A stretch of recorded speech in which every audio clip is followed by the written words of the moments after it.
जय माता दोस्तों। श्री दुर्गा सप्तशती का दूसरा अध्याय। देवताओं के तेज से देवी का प्रादुर्भाव और महिषासुर की सेना का वध। महर्षि मेधा बोले, प्राचीन काल में देवताओं और असुरों में पूरे 100 वर्षों तक घोर युद्ध हुआ था।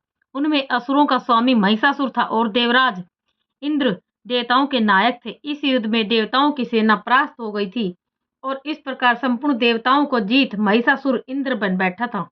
युद्ध के पश्चात हारे हुए देवता प्रजापति श्री ब्रह्मा को साथ लेकर उस स्थान पर पहुंचे जहां पर कि भगवान शंकर विराजमान थे। देवता ने अपनी हार का सारा वृतांत भगवान श्री विष्णु और शंकर जी से कह सुनाया। वह कहने लगे, हे प्रभु, महिषासुर सूर्य, इंद्र, अग्नि, वायु, चंद्रमा, यम, वरुण तथा अन्य देवताओं के सब अधिकार छीनकर सबका अधिष्ठाता स्वयं बन बैठा है। उसने समस्त देवताओं को स्वर्ग से निकाल दिया है। वह मनुष्यों की तरह पृथ्वी पर विचर रहे हैं। दैत्यों की सारी करतूत हमने आपको सुना दी है और आपकी शरण में इसलिए आए हैं कि आप उनके वध का कोई उपाय सोचें। देवताओं की बातें सुनकर भगवान श्री विष्णु और शंकर जी को दैत्यों पर बड़ा गुस्सा आया। उनकी भौहें तन गई और आंखें लाल लाल हो गई। आंखें में भरे गुस्से में भरे हुए भगवान विष्णु के मुख से बड़ा भारी तेज निकला और इसी प्रकार का तेज भगवान शंकर, ब्रह्मा जी और इंद्र आदि दूसरे देवताओं के मुख से प्रकट हुआ। फिर वह सारा तेज एक में मिल गया और तेज का पुंज वह ऐसे दिखता था जैसे कि जाजलमान पर्वत हो। देवताओं ने देखा कि उस पर्वत की ज्वाला चारों ओर फैली हुई थी और देवताओं के शरीर से प्रकट हुए तेज की किसी अन्य तेज से तुलना नहीं हो सकती थी। एक स्थान पर इकट्ठा होकर वह तेज एक देवी के रूप में परिवर्तित हो गया और अपने प्रकाश से तीनों लोकों में व्याप्त जान पड़ा। वह भगवान शंकर का तेज था। उससे देवी का मुख प्रकट हुआ। यमराज के तेज से उसके सिर के बाल बने। भगवान श्री विष्णु के तेज से उसकी भुजाएं बनी। चंद्रमा के तेज से उसके दोनों सतन और इंद्र के तेज से जंघा, पिंडली तथा पृथ्वी के तेज से नितंब भाग बना। श्री ब्रह्मा जी के तेज से दोनों चरण और सूर्य के तेज से उनके हाथों की अंगुलियां पैदा हुई। वसुओं के तेज से हाथों की उंगलियां एवं कुबेर के तेज से नासिका बनी। प्रजापति के तेज से उसके दांत और अग्नि के तेज से उसके नेत्र बने। संध्या के तेज से उसकी भौहें और वायु के तेज से उसके कान प्रकट हुए थे। इस प्रकार उस देवी का प्रादुर्भाव हुआ था। महिषासुर से पराजित देवता उस देवी को देखकर अत्यंत प्रसन्न हुए। भगवान शंकर ने अपने त्रिशूल में से एक त्रिशूल निकाल उस देवी को दिया और भगवान विष्णु ने अपने चक्कर में से एक चक्कर निकाल कर उस देवी को दिया। वरुण ने अपने चक्कर में से चक्कर निकाल उस देवी को दिया। वरुण ने देवी को शंख भेंट किया। अग्नि ने इसे शक्ति दी। वायु ने इसे धनुष और बाण दिए। सहस्त्र नेत्रों वाले श्री देवराज इंद्र ने उसे अपने वज्र से उत्पन्न करके वज्र दिया और ऐरावत हाथी का घंटा उतार कर देवी को भेंट किया। यमराज ने उसे काल दंड में ले एक दंड दिया। वरुण ने उसे पास दिया। प्रजापति ने सप्ती की माला दी और ब्रह्मा जी ने उसे कमंडलू दिया। सूर्य ने देवी की समस्त रोमों में अपनी किरणों का तेज भर दिया। काल ने उसे चमकती हुई ढाल और तलवार दी तथा उज्ज्वल हार और दिव्य वस्त्र उसे भेंट किए और इनके साथ ही उसने दिव्य चूड़ामणि दी। 2 कुंडल, कंकण, उज्ज्वल अर्धचंद्र, बाहों के लिए बाजूबंद, चरणों के लिए नुपुर, गले के लिए सुंदर हंसली और अंगुलियों के लिए रत्नों की बनी हुई अंगूठियां उसे दी। विश्वकर्मा ने उनको फरसा दिया।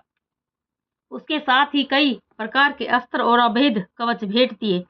इसके अतिरिक्त उसने उसे कभी न कुमलाने वाले सुंदर कमलों की मालाएं भेंट की। समुद्र ने सुंदर कमल का फूल भेंट किया। हिमालय ने सवारी के लिए सिंह और तरह तरह के रतन देवी को भेंट किए। यक्षराज कुबेर ने मधु से भरा हुआ पात्र और शेषनाग ने उन्हें बहुमूल्य मणियों से विभूषित नागहार भेंट किया। इसी तरह दूसरे देवताओं ने भी उसे आभूषण और अस्त्र देकर उसका सम्मान किया। इसके पश्चात देवी ने उच्च स्वर से गर्जना की। उसके इस भयंकर नाद से आकाश गूंज उठा। देवी का वह स्वर, उच्च स्वर से किया गया स्वर, सिंहनाद समा न सका। आकाश उनके सामने छोटा प्रतीत होने लगा। उससे बड़े जोर की प्रतिध्वनि हुई जिससे समस्त विश्व में हलचल मच गई और समुद्र कांप उठे। पृथ्वी डोलने लगी और सबके सब पर्वत हिलने लगे। देवताओं ने उस समय प्रसन्न हो सिंहवाहिनी जगतमयी देवी से कहा, हे देवी, तुम्हारी जय हो। इसके साथ महर्षियों ने भक्ति भाव से विनम्र होकर उनकी स्तुति की। संपूर्ण त्रिलोकी को शोक मगन देखकर दैत्यगण अपनी सेनाओं को साथ लेकर और हथियार आदि सजाकर उठ खड़े हुए। महिषासुर के क्रोध की कोई सीमा नहीं थी। उसने क्रोध में भरकर कहा, यह सब क्या उत्पात है। फिर वो अपनी सेना के साथ उस ओर दौड़ा जिस ओर से भयंकर नाद का शब्द सुनाई दिया था, और आगे पहुंचकर उसने देवी को देखा जो कि अपनी प्रभा से तीनों लोकों को प्रकाशित कर रही थी। उसके चरणों के भार से पृथ्वी दबी जा रही थी। माथे के मुकुट से आकाश में एक रेखा सी बन रही थी, और उसके धनुष के टंकार से सब लोग क्षुब्ध हो रहे थे। देवी अपने सहस्त्र भुजाओं को संपूर्ण दिशाओं में फैलाए खड़ी थी। इसके पश्चात उनका दैत्यों के साथ युद्ध छिड़ गया, और कई प्रकार के अस्त्र शस्त्रों से सब दिशाएं उद्भासित होने लगी। महिषासुर की सेना का सेनापति चिक्षुर नामक एक महान असुर था। वह आगे बढ़कर देवी के साथ युद्ध करने लगा, और दूसरे दैत्यों की चतुरंगिनी सेना साथ लेकर सामर भी लड़ने लगा, और 60,000 महारथियों को साथ लेकर उदग्र नामक महादैत्य आकर युद्ध करने लगा। और महाहनु नामक असुर 1 करोड़ रथियों को साथ लेकर, असिलोमा नामक असुर 5 करोड़ सैनिकों को साथ लेकर युद्ध करने लगा। वास्कल नामक असुर 60 लाख असुरों के साथ युद्ध में आ डटा। बिडाल नामक असुर 1 करोड़ रथियों सहित लड़ने को तैयार था। इन सब के अतिरिक्त और भी हजारों असुर हाथी और घोड़ा साथ लेकर लड़ने लगे, और इन सब के पश्चात महिषासुर करोड़ों रथों, हाथियों, घोड़ों सहित वहां कर देवी के साथ लड़ने लगा। सभी असुर तोमर, भिंदीपाल, शक्ति, मूसल, खड़गों, फरसों, पट्टियों के साथ रणभूमि में देवी के साथ युद्ध करने लगे। कई शक्ति फेंकने लगे और कई अन्य शस्त्रादि। इसके पश्चात सबके सब दैत्य अपने अपने तलवारें हाथों में लेकर देवी की ओर दौड़ पड़े और उसे मार डालने का उद्योग करने लगे। मगर देवी ने क्रोध में भरकर खेल ही खेल में उन सबके अस्त्र शस्त्रों को काट दिया। इसके पश्चात ऋषियों और देवताओं ने देवी की स्तुति आरंभ कर दी, और वह प्रसन्न होकर असुरों के शरीरों पर अस्त्र शस्त्रों की वर्षा करती रही। देवी का वाहन भी क्रोध में भरकर दैत्य सेना में इस प्रकार विचरने लगा जैसे कि वन में दावानल फैल रहा हो। युद्ध करती हुई देवी ने क्रोध में भर जितने श्वासों को छोड़ा, वह तुरंत ही सैकड़ों हजारों गणों के रूप में परिवर्तित हो गई। फरसे, भिंदीपाल, खड़ग और पट्टिस इत्यादि अस्त्रों के साथ दैत्यों से युद्ध करने लगे। देवी की शक्ति से बढ़े हुए वह गण दैत्यों का नाश करते हुए ढोल, शंख, मृदंग आदि बजा रहे थे।